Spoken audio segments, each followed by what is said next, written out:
Hi, welcome to പ്രെപ്സ്കെയിൽ. കാത്തിരുന്ന HST social സയൻസിന്റെ വിജ്ഞാപനം വന്നു. 30/4/2025 ഗസറ്റ് വിജ്ഞാപനമായിട്ട് വന്നിരിക്കുന്നു. 4/6/2025 ജൂൺ മാസം 4-ാം തീയതിയാണ് അപേക്ഷ അയക്കാനുള്ള അവസാന തീയതി. General recruitment district wise category number 24 2025 24-ാം നമ്പർ വിജ്ഞാപനമായിട്ടാണ് വന്നിട്ടുള്ളത്. ഡിപ്പാർട്ട്മെന്റ് എഡ്യൂക്കേഷൻ വിദ്യാഭ്യാസ വകുപ്പിൽ high school teacher HST social science Malayalam medium. ശമ്പളം 41,300 മുതൽ 87,000 ബേസിക് സ്കെയിൽ ഓഫ് പേ വരുന്നത്. ഡിസ്ട്രിക്ട് വൈസ് നിയമനമാണ്. ആൻറ്റിസിപ്പേറ്റഡ് വേക്കൻസീസ് പ്രതീക്ഷിത ഒഴിവുകളായിട്ടാണ് വിജ്ഞാപനം വന്നിട്ടുള്ളത്. പ്രതീക്ഷിത ഒഴിവുകളായിട്ടാണ് വിജ്ഞാപനം കാണിക്കുന്നത്. അതിനുശേഷം മെത്തേഡ് ഓഫ് അപ്പോയിൻമെന്റ് ഡയറക്റ്റ് ആണ്. നമുക്കറിയാം, ആസ് യൂഷ്വൽ നമ്മൾ നേരത്തെ പറഞ്ഞ പോലെ ജില്ലാതല നിയമനമാണ്. ഏജ് ലിമിറ്റ് 18 മുതൽ 40 വരെയാണ് പറഞ്ഞിട്ടുള്ളത്. 2/1/85 1/1/2007 അതാണ് ഡേറ്റ് പറയുന്നത്. ഓക്കെ, അതിനിടയ്ക്ക് ജനിച്ചവർക്കാണ് പറയുന്നത്. അതുപോലെ ബാക്കിയുള്ള കമ്മ്യൂണിറ്റി വൈസ് ആയിട്ടുള്ള വയസ്സിളവ് ഉണ്ട് എന്നും എടുത്തു പറഞ്ഞിട്ടുണ്ട്. ക്വാളിഫിക്കേഷൻ നന്നായിട്ട് ശ്രദ്ധിക്കണേ. ഈ ഭാഗമാണ് എപ്പോഴും നമുക്ക് സംശയം വരുന്നത്. A degree in concern subjects and BEd BT in the concern subject both conferred recognised by the university of Kerala. ഡിഗ്രിയും അതോടൊപ്പം പറയുന്ന BEd യോഗ്യതയും ഇത് കേരളത്തിലെ ഏതെങ്കിലും സർവകലാശാലകൾ അംഗീകരിച്ചതായിരിക്കണം. ഏതൊക്കെയാണ് സബ്ജക്റ്റ് എന്നുള്ളത് വഴിയെ പറയും എന്ന് പറഞ്ഞിട്ടുണ്ട്. അതുപോലെ കേടെറ്റ് കാറ്റഗറി 3 ഏതാ പറഞ്ഞേ? കേടെറ്റിന്റെ കാറ്റഗറി 3 എന്ത് ചെയ്തിട്ടുണ്ടാവണം? കാറ്റഗറി 3 പാസ്സായിട്ടുണ്ടാവണം. കാറ്റഗറി 3 ലഭിച്ച ഒരാളായിരിക്കണം. ആ ഒരു കാര്യവും കൃത്യമായിട്ട് വ്യക്തമായിട്ട് പറയുന്നു. ഇനി ചില കാര്യങ്ങളിൽ ഒരു എക്സംഷൻ പറയുകയാണ്. Candidates who have qualified CTET, NET, SET, MPhil, PhD in the respective subjects, MEd in any subject are accepted from acquiring KTET. അതായത് നിങ്ങൾക്ക് ഈ പറഞ്ഞ പോലെ CTET, NET, SET, MPhil, PhD, MEd ഏതെങ്കിലും ഉണ്ടെങ്കിൽ ആ കേടെറ്റ് വേണം എന്നുള്ള നിർബന്ധമില്ല. ആ യോഗ്യതയിൽ നിന്നും ഒഴിവാക്കിയിട്ടുണ്ട്. അതിന് ഉതകുന്ന സർക്കാർ ഉത്തരവ് നമ്പറാണ് താഴെ കാണിച്ചിരിക്കുന്നത്. അതുപോലെ CTET primary stage, elementary stage ശ്രദ്ധിക്കണേ. CTET primary stage, elementary stage qualification shall not be considered as an alternative qualification for KTET category 3. CTETന്റെ പ്രൈമറി സ്റ്റേജോ എലമെന്ററി സ്റ്റേജോ ലഭിച്ചു എന്ന് കരുതി അത് KTET 3ക്ക് തുല്യമല്ല.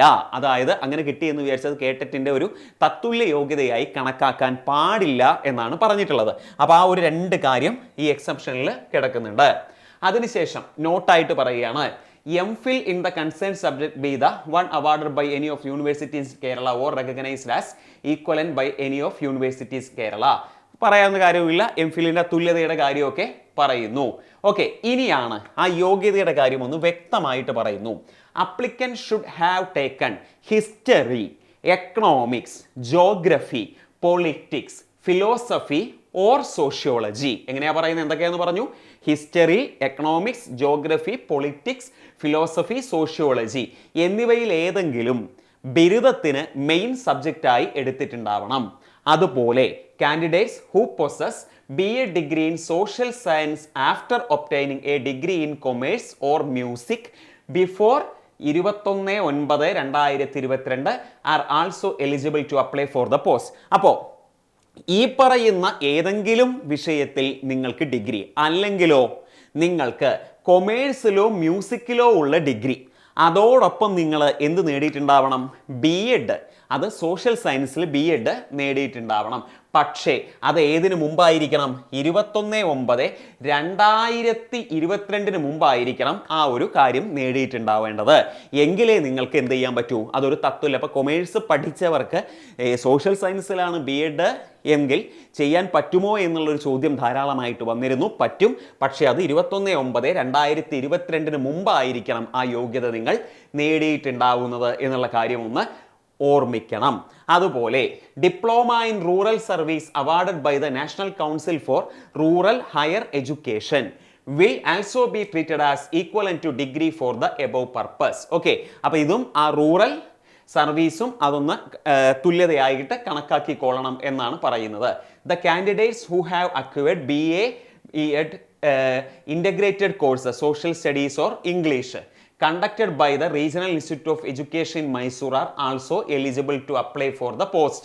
ഓക്കെ, അപ്പോൾ അവിടെ നിന്ന് നേടിയ ഈ യോഗ്യതകളും കൂടി പരിഗണിക്കും എന്നാണ് പറഞ്ഞത്. നോട്ടിഫിക്കേഷനിൽ അങ്ങനെയാണ് വ്യക്തമാക്കുന്നത്. അടുത്തതായിട്ട് ഇതിൽ പറയുന്ന അടുത്ത ഈ യോഗ്യതകൾ ഉണ്ടെങ്കിലും നിങ്ങൾക്ക് അപ്ലൈ ചെയ്യാമെന്നാണ് പറയുന്നത്.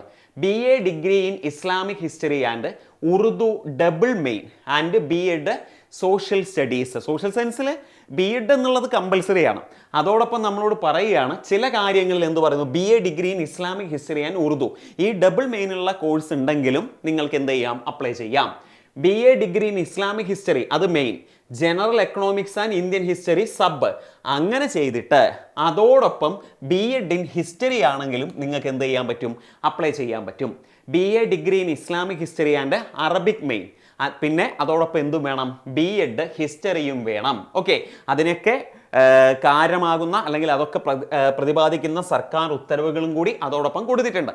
BA degree in Islamic history main, general economics and political science സബായിട്ട് അതോടൊപ്പം BEd ഇൻ ഹിസ്റ്ററി നേടിയാലും നിങ്ങൾക്ക് എന്ത് ചെയ്യാൻ പറ്റും, അപ്ലൈ ചെയ്യാം. BA Islamic history and Arabic main, BEd social സ്റ്റഡീസിൽ, BA Islamic history main, Indian history and political science sub, BEd ഹിസ്റ്ററിയിൽ. അതോടൊപ്പം BA Islamic history main, political science and general economics സബായിട്ട് BEd social സ്റ്റഡീസിൽ ഉണ്ടായിരിക്കണം. BA Islamic history main, outline of Indian culture and freedom movement and political science sub, അതോടൊപ്പം social സ്റ്റഡീസിൽ BEd. പിന്നെ BA Islamic history main, linguistics and Indian history sub, BEd social സയൻസിൽ.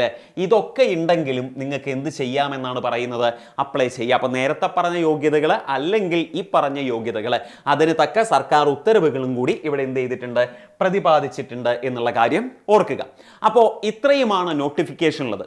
June മാസം 4-ാം തീയതിയാണ് അപേക്ഷ സമർപ്പിക്കാനുള്ള അവസാന തീയതി എന്ന് പറയുന്നത്. അപ്പോൾ നമ്മുടെ മുന്നിൽ അടുത്ത ചോദ്യം വരുന്നു, എവിടെ അപേക്ഷ സമർപ്പിക്കണം, ഏതൊക്കെ ജില്ലകളിൽ എത്രത്തോളം നിയമനം നടന്നിട്ടുണ്ട്, എങ്ങനെ പഠിക്കണം, ഇങ്ങനെ ധാരാളം ചോദ്യങ്ങൾ മുന്നിലേക്ക് വരുന്നുണ്ട്. അപ്പോൾ 2 കാര്യം കൂടി നിങ്ങൾ ഓർക്കുക. ആദ്യത്തെ കാര്യം പറയാനുള്ളത്, കഴിഞ്ഞ എക്സാമുകളിൽ ഏറ്റവും നല്ല റിസൾട്ട് നേടിയിട്ടുള്ള നമ്മുടെ പ്രിപ്സ്കെയിൽ ആപ്പ് നമ്മൾ ഇതിൻ്റെ HST സോഷ്യൽ സയൻസിന് വേണ്ടിയിട്ടുള്ള ഇൻറ്റൻസീവ് ബാച്ചുകൾ, നമ്മൾ പുതിയ ബാച്ചുകൾ ആരംഭിച്ചിട്ടുണ്ട്.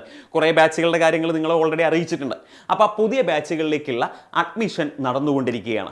അപ്പോൾ നിങ്ങൾക്കറിയാം വെക്കേഷനാണ്, മന്ത് എൻഡാണ്. അപ്പോൾ നമുക്ക് ഏറ്റവും ചിലവ് കുറഞ്ഞ രീതിയിൽ ഏറ്റവും നന്നായി പഠിക്കുന്നതിന് വേണ്ടിയിട്ട് പുതിയ ബാച്ചുകളുണ്ട്.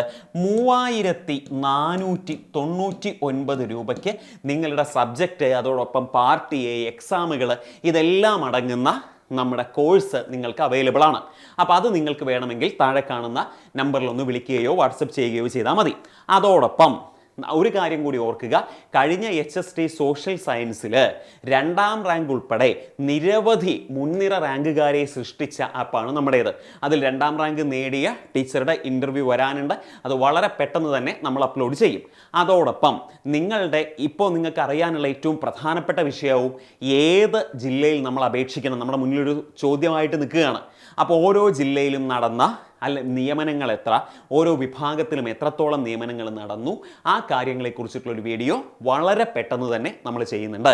അപ്പോൾ ഇത്രയുമാണ്, നമ്മൾ കാത്തിരുന്ന നോട്ടിഫിക്കേഷൻ എത്തി, പഠിച്ചു തുടങ്ങാനുള്ള സമയമാണ്. ഇനി നമ്മുടെ മുന്നിൽ കുറച്ച് എണ്ണപ്പെട്ട ദിവസങ്ങളാണ് പഠിക്കാൻ കിട്ടുന്നത്. അപ്പോൾ മാക്സിമം നന്നായിട്ട് യൂട്ടിലൈസ് ചെയ്യുക.